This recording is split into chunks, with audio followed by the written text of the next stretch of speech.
right. Hello, everybody, and welcome to our second episode of the Adult Learner's Journey. This is the podcast where we dive deep into the experiences of adult learners who are navigating college while pursuing their career goals. I'm your host, Jimmy McClellan, and today we have the pleasure of exploring how adult learners have helped with their careers during their time in college. So today with us, we have Yasmina Johnson, who's joining us from Fresno State University. How are you doing today? I am wonderful, and I'm excited to be here, Jimmy. Thank you so much. Yes, of course. I'm really excited to talk to you today a little more about both your experience in college, but more specifically, how that has helped you kind of on your career journey. So I'd love to start before we jump into a couple of questions that I have for you. If you could just take a minute or so and just introduce yourself to our audience today. Introduce myself. Well, I want to say, Jimmy, first of all, I am a woman who has been there, done that, tried this, tried that, and I am definitely what you would call an adult learner. I'm a mother, grandmother. I am a mom. I am all of the above, and I also am a business owner. I am seeking to go forth and further that journey, and with that, I needed to go back to school.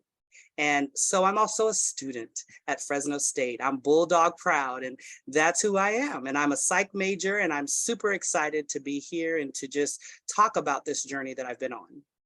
Great. Well, I'm really grateful for the time.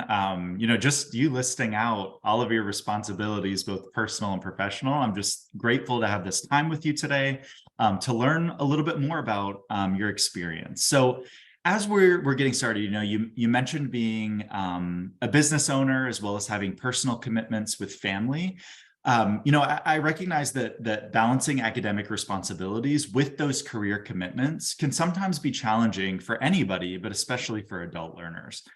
How do you manage that delicate balance throughout your time as a student in college? Well, I want to first say that balance for me has not really been a word during this journey. It has been very difficult to balance it. And first, I had to target that by first just changing my mindset. I had to realize that this was a journey that was going to be tough, but I had to be committed to the journey.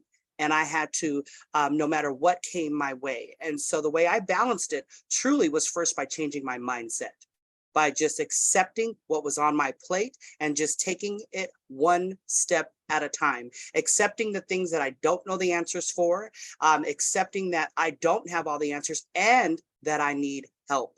And so that has been what's helped me along this journey, because there have been a lot of pieces that have went into place to help me on this journey, but I had to open my mouth. So part of that balance for me has been just using my voice to open up my mouth and say, hey, I'm a little afraid to go on this journey. I don't know all the answers. I don't even know which way to go or which way I want to go. And in all reality, when I first started, my path that I was on, I'm still a psych major, but I was so set on one way. And as time has come, I'm kind of looking at other options as well. So I think just really accepting the fact that this time in an adult learner's life is sacrifice time. It's a time that things aren't going to be easy, but that's okay. We wouldn't want it easy anyway. And so changing your mindset, putting everything before you, that list of things that you don't understand and you need help for, and finding the people that have those answers. I think that's part of that balance and what helps to keep things in order. Yeah, you're starting to touch on a couple of things I want to dive a little bit deeper into during this episode. But one thing you talked about was this idea of mindset. And you kind of alluded to that you might have changed majors or had some different thoughts about majors. I'm wondering if we could rewind a little bit before you decided that Fresno State was going to help you achieve your dreams and achieve your goals through a bachelor's degree. Where were you in life? What were you thinking career-wise? What were you doing at that time? Now being a student, do you feel like things are still aligning to what your previous or current career are? Are you headed on a different trajectory? I know I just kind of put out a lot of questions, but hopefully you can understand kind of what we're trying to understand is just how college is shaping what you want to do when you graduate. Absolutely. That's an excellent question because for me, I am someone that before I started college, I was a full-time work. I was working as a property manager. I had done that for many years. I'm very good at what I did, but it was not something that I ever wanted to stay in. And it just happened that life kept going and ticking, and didn't have the courage to go back to school and felt like I couldn't, that I was still in it. And so but at that time I was also doing my business, and I have a business called Just Say Yeah, where I encourage men and women to live happy, healthy lives in their spirit, soul, and body. And I was doing events, healthy health and wellness events, love me, love life, and love me, love life, live healthy events. And in these events, I would always gather together different components. One of those components was mental health component. And I would always hire an LMFT to come and speak to the group. And it was and every time I did, every event, I said to myself, I should hire myself. So I need to go back to school and hire myself. And so, but of course, I don't know how this is going to happen because I have to work. And so what happened at that moment was COVID. To be quite frank, COVID happened and it changed my mindset about the whole thing. I realized that the job that I had my life ended at that moment, and I didn't get COVID, but it was just the idea of the whole world was in a pandemic. And I said, no, I would want to at least go out trying to do what I like and what I think I was called to do. And with much prayer and direction, and literally, I just went ahead. I didn't even put my toe in the pool. I jumped in the pool. I went ahead and said, well, look, this job is really not here to support me as it ought. I'm going to go ahead and go back to school. And I dove in head first and went back full time from the beginning. And it was definitely difficult. It was challenging. I went back to school and realized that, okay, I'm obviously in a different calendar year. I hadn't been to school since 1989, but I didn't realize I was going to have to basically restart. Most of my classes I had taken had been archived. And so that I was faced with a whole nother dilemma I didn't think I was going to have to face. So I truly had to start from the beginning. And so my mantra for my business being just say yeah, I had to say yeah to myself. And just say yeah is about changing that mindset. It's about doing things that you were called to do and to be, and going forward with courage and living your life unapologetically as you were meant to. And so I realized that I would always have a place of not where I could be, of where my fulfillment wasn't quite full had I not went back on this journey. I never realized I never thought or saw myself going to Fresno State at this stage in my life. But I'm here to say that changing my mindset and going ahead and meeting with counselors, several different counselors, to get the right path, to decide what the right journey is, I'm happy to say that by this time next year, I'll be graduated. I'll have my bachelor's degree. And I am excited to say that I'm looking forward to the master's program. And that is something that I said I was not going to do. I said, no, I just want to get my bachelor's and get out. Well, no. If I'm already in the pool, I might as well swim the whole length. And so I'm super excited about this journey. It has definitely been, I've always been a psych major the whole way through, but what I wanted to do with that major, with the psych degree, has definitely been evolving. And so, because now, honestly, Jimmy, I see that I can do really whatever I set my mind to do, and no matter what obstacles come my way. I'm a single mother, and I have custody of my grandchildren. They live with me. They're 8 and 10. I'm 54, so I'm a true adult learner. I'm starting all over. And but I want to show these kids that you can do this. And so that has been my journey thus far. And so that's why I say I'm bulldog proud. Uh-huh. Great. No, and as you're talking, I'm just seeing so many through lines to what you did before you decided to go to school, or within your business. I think there are just so many connection points that I really think provide so much uniqueness to the adult learner experience. while you had an idea of coming in, of maybe some things that you wanted to try on and try to do within your potential career paths, a lot of times in talking to somebody who's straight out of high school, they don't always have those connection points to that why and the same type of motivation. Not that they don't have it, but sometimes it's just discovered in a different type of way. And one thing I really appreciate about your story too is I think oftentimes there's this narrative with adult learners that, they've had this career, they're doing something just to get a credential, to get a promotion, but it doesn't necessarily have to be that way, that you can do these things. I think, before we started recording today, you talked a little bit about doing research and that opening your eyes to a whole different potentially career path that you didn't know you were going to be interested in. So for the faculty and staff that are listening to this podcast, I think that's something to really think about as well, is that our adult learners, and really all students, not just adult learners, but certainly our students who might be a little bit older on campus, still deserve that time to explore and be curious and think about different career paths. Just because they're not starting it at 22 doesn't mean that they can't develop into a very successful career that they didn't even know existed when they first started. So I think that that's something that I'm hearing. I'd love to know kind of your reaction to that. Does that resonate too with you? It resonates a great deal. And to the faculty and staff that are listening, I want to say to you and encourage you to definitely encourage, as I'm sure you do, all of your students, but especially the adult learners, because I know when I transferred to Fresno State, I felt and not only myself, but other adult learners that I've spoken to, you feel behind already because you're older. So by the very sake of time, your mind says, I'm behind. So it makes you feel like you're in a hurried state. And so the first 2-3 semesters, I truly worked in that way. It's like I worked in a frantic state of mind because I felt I just need to hurry. I need to hurry. I carried an average of 18 units and I was working at the same time as well. And I have kids. And honestly, I maybe slept an hour here and there. And I kept telling myself, it's okay, it's sacrifice days. This is what it takes.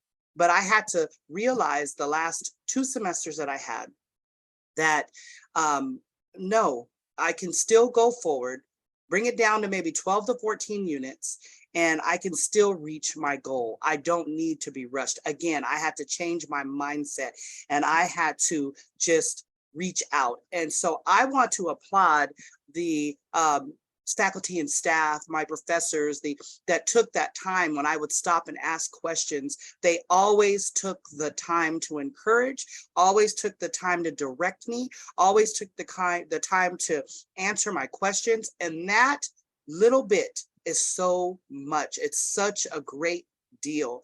And so I just want to encourage the faculty and staff to continue to move forward in doing that.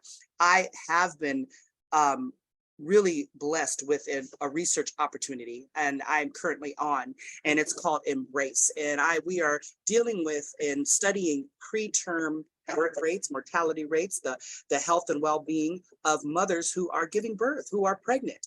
And so I am really happy to be a part of this. And in being a part of this, it's allowed me to open up my mind to a whole nother part of psychology that I hadn't thought of when I first came in. I first just said, I want to be an LMFT and I'm done. But now I see there's so much more to psychology. There's the research area is amazing. And so, but all of that I attribute to a professor that I had by the name of Andrea Wyman, and she was absolutely amazing. But she was the one that always kept encouraging. She never made things easy for me, and I thank her for that. But she always encouraged me and allowed me and showed me and gave me the extra time I needed, met me on Zoom if I needed. She's the one that through all of that, that allowed me to be on this study, because she was the one that referred me.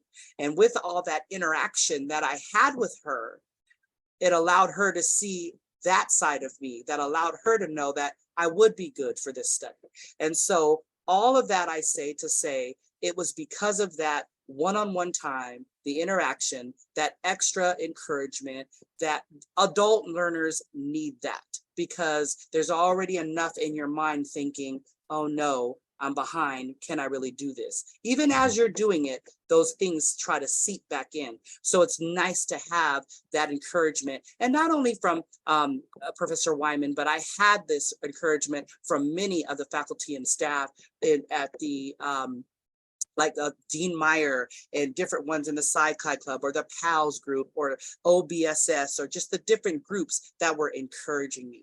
And so I just want to encourage staff and faculty to do that with, of course, all students, but especially with your adult learners. Great. So it sounds like you've had some relationships that have really started to open your eyes to some different things that you're interested in, whether that turns into a career or is simply just an interest that you can carry with you through life now. But many colleges have career services offices or departments, and that may be called something different at Fresno State. So please take this question however makes sense and feel free to change it or adjust. But I'd love to know about any specific resources related to career services or career development that exist at Fresno State.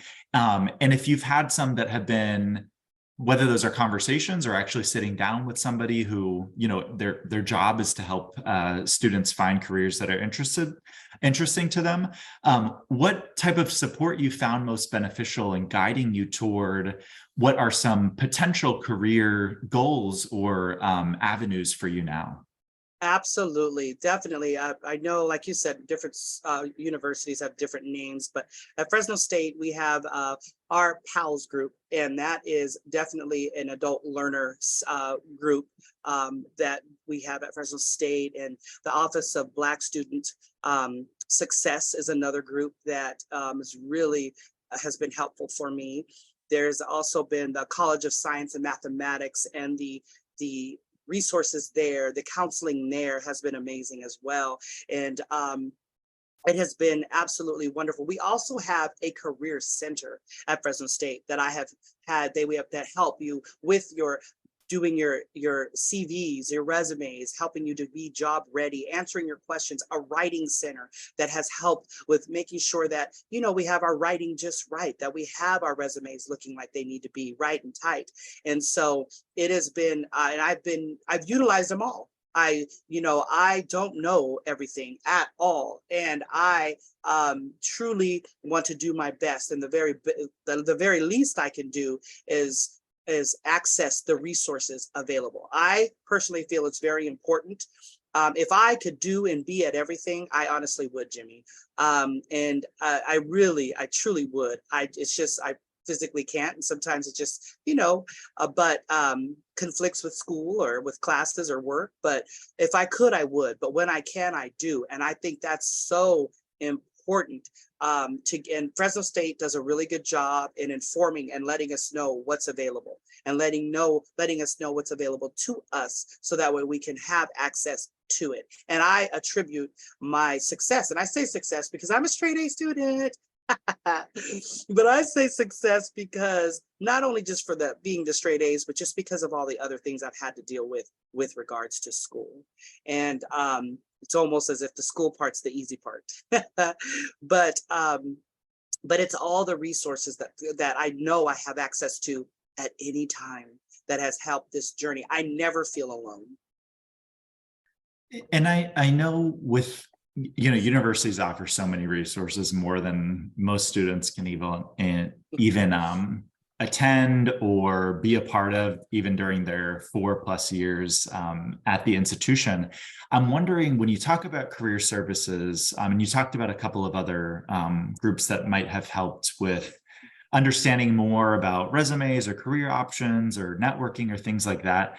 At a large institution like Fresno State, where many of those types of services or centers have been designed for more quote unquote traditional students, 18 to 22-year-olds, are there areas that you think could be more helpful for folks who might have a lot of experience like yourself, starting and running your own business, having work experience before. Are there things that you wish career services folks or advisors or counselors would know about the adult learner experience that might be different from someone who's getting their first job out of college that might be helpful? It definitely is a different experience. I know even when I think back to when we were writing our resumes, when I was writing my resumes, when I was taking Psych 63, and that was a class that was centered on career readiness. And, even that, like my resume was definitely different than every other student in the class because I've been around a lot longer. And so really just knowing, I think that definitely what you said is definitely a place that can be used improvement. I think it's important that that these services, yes, that they are available for all together, but just having services such as what you're putting together here, Jimmy, is important. That's specific to adult learners. So when you go in that environment, when you go in that setting, you're dealing with counselors, you're dealing with people that are actually specific and strategic to your particular need, and not everyone else around you. That of course is that traditional student. So I think it would be important and it would be helpful to have that type of environment that's just solely for the adult learner. I think that would be important. Great. Yes, no, I think that makes sense. There are different experiences there, so understanding how to differentiate that. And as you're talking to, I'll editorialize here a little bit too. That I hope that we continue to get training around how these experiences are different, not only for adult learners, but we have students of all different experiences coming and thinking about their jobs or ways that they want to go with their career. So continuing to think about that and having training on the differentiated experience, because we are, I say we as folks who work in institutions, we have sometimes thousands and thousands and thousands of students we see on a weekly or monthly basis.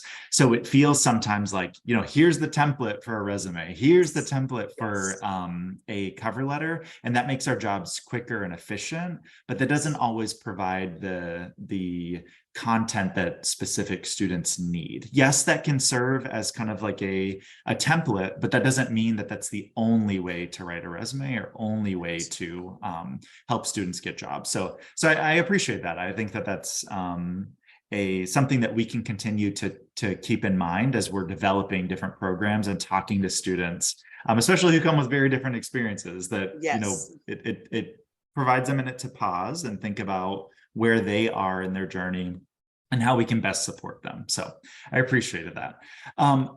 One other question that I wanted to ask you was related to networking. You talked a little bit about getting to know people, professors, maybe folks in your classes as well. We know that networking plays a vital role in career advancement across the board. Have you had any unique networking opportunities as an adult learner? And how has that networking contributed to your career growth or kind of career opportunities in college? I believe that I have, because I personally believe that every situation, every setting, every meeting that I go to, every cohort that I'm a part is a networking opportunity. So I personally take advantage of that. I don't take it lightly. Everyone that I meet, everyone who I have an opportunity to sit at the desk or the table with or a round table with, every dean I'm able to sit with, every person I'm able to be on a Zoom, I look at the names on those Zooms and I see, it's like being part of the Embrace study. I see the different people that I'm able to be a part of and meet in close proximity because that are at UC Berkeley even, or UC San Francisco. And so I'm looking at this, I believe that it's important. One of the, I think, advantages as an adult learner is we have had experiences. So I believe it's important that we take responsibility and that we speak up. that we speak out, that we introduce ourselves, that we put ourselves, our faces, our voices, our whys in front of as many people as we can, because it's with that that these opportunities come about. It's because of situations like that that I now know that my voice, that people know who I am at UC Merced. People know who I am at UC San Francisco, UC Berkeley, not only Fresno State, but it's because there are opportunities everywhere. And I feel that even as we go into our classrooms, that those are opportunities to network, because had I been the silent student in the class and just got my A and left, I would not have gotten this opportunity that I had. I may or may not have. I really don't believe I would have, that Professor Wyman was able to refer me to, but it's because I spoke up. It's because, and in speaking up, it allows those around you to see what gifts you have.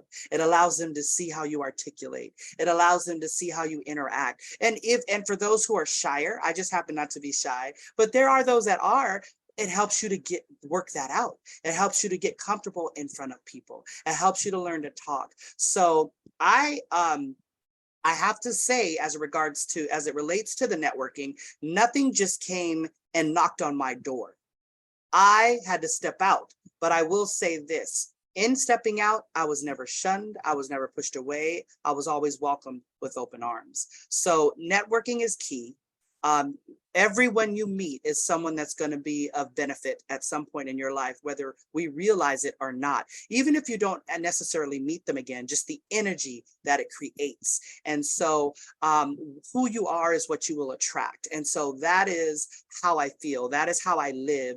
That is how I make those adjustments that need to be made in my life when I'm having those moments to, as your first question was, to balance things. I put all that in perspective. I glean on the experiences of everyone that I meet. The program manager at the research program that I'm with, I have already let her know I want to meet with her, which I meet with her regularly, but I want to meet with her for me, not just for the study, one-on-one. I want to pick her brain. I want to pick her brain about, because she's getting ready to get her doctorate. And I want to pick her brain on that. I want to pick her brain on so I use that as an example, but I do that with everyone I meet as often as I can, because everyone is important on this journey that I'm on. And not only are they important to me, but I believe I'm important to them as well. You never know with what you have inside of you could be important or needed on somebody else's journey, or important and needed for whatever study or thing that they're doing. So that networking is key. We are here to be helpers one to another. And that's what I believe networking is about. Yes, thank you so much. I think that was really, in a lot of ways, really inspiring, and thinking about how we can continue to grow spaces, to think of networking not as this kind of like, I think a lot of times we think about it as, you walk into this big room and everyone's sipping on cocktails and you have to go find somebody to talk. It doesn't have to be like that. It's turning to somebody next to you in class, or talking to the professor after class, or taking opportunities to create the chance to meet other people. Because if you continue with, day-to-day life, you're going to see the same people over and over. So how can you take advantage of some opportunities to continue to meet people, to help, yes, benefit you maybe in the future, but you also don't know how you can benefit other people. And you might be reaching out and not even know it, but be helping somebody else through your conversation or through that connection that you're making. So thank you so much. One last question I have for you. When we think about the group that's listening to this, again, mostly faculty and staff at various universities around the country, is there any advice you have? You have the floor, you have the microphone for them right now. Would love to know if there's anything you would like to leave as parting words for the faculty and staff. I do. I want to first just thank everyone, even though I don't know you personally. I thank you, and I thank everyone that represents you for the countless hours and time that you put in. My advice to you is to be encouraged, to keep going forward. Know that everything you do matters. Know that the time you spent really is changing someone's life. That there are students that we really do appreciate it, even if it doesn't seem like it. You are life changers, and I just am grateful and I'm thankful that, and know that you don't take it lightly, the impact that you're making. And so that literally is my advice. My advice is just to be encouraged. Well, thank you so much, Yasmina. It's been a pleasure talking to you today. I know you have a busy schedule, so I really appreciate you taking a couple of minutes out of your day to speak with me, and then also to the group that will be listening. As we close out today, I just want to thank again our listeners for tuning into the Adult Learner's Journey, a podcast through the Urban Adult Learner Institute. This was episode 2. We expect that we'll be doing a couple more in the future, so please stay tuned for that. If you are earning your badge through UALI, please know that these 2 episodes that you just listened to are the first step in earning that badge toward the career congruence component. The last 2 things that you have to do are to complete our knowledge deepening activity, and then finally to submit the component completion form. So really hope that you will continue along with us on this UALI journey and earning this badge in our first year hosting this institute. We look forward to connecting in the future. And once again, thank you so much, Yasmina. You're absolutely welcome. Thank you, Jim.